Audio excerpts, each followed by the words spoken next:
So what Grip Places does today is we deploy video cameras into restaurants and bars. We do that for two primary purposes right now.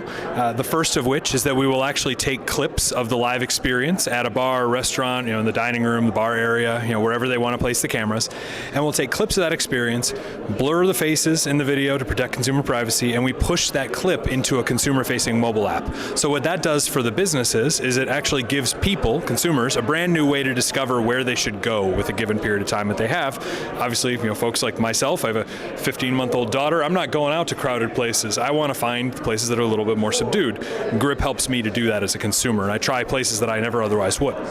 The second thing that we do with these cameras, though, is much more tailored towards the actual operator rather than customer acquisition, where we're deploying these cameras and these very fancy NVIDIA GPUs that allow for us to actually ascertain machine vision analytics from these camera feeds.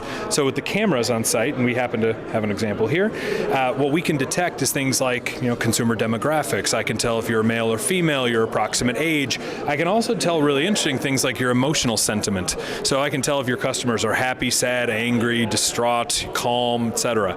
And what I can do with that is present that data back to the restaurant owner, in addition to things like new versus returning customers, etc., and general occupancy, and allow them to sort of complete the picture of their consumers. So they've all got point of sale data, but you can imagine our V2 is going to include things that a point of sale can't. Things like how long did somebody sit at a table before a server came by? How many table abandonments did you have? Maybe you had a 6-top that paid with one credit card. Well, sure. Toast or otherwise may give you information from that one consumer by the credit card info, but what about the other 5 people that were at the table? We can provide that data that sort of fills in all the gaps for a restaurant owner.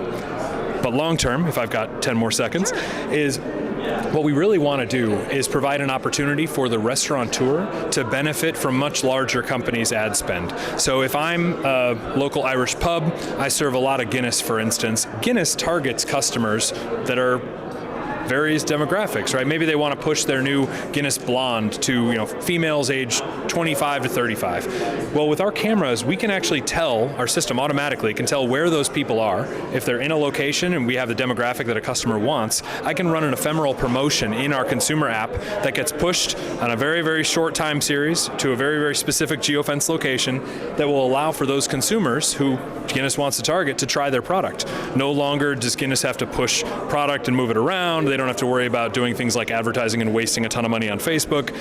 They can instead target with us and get cost per click conversion.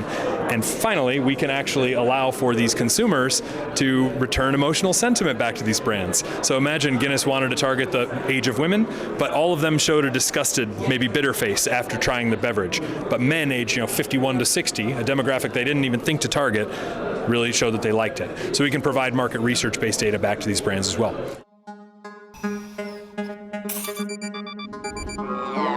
Yeah.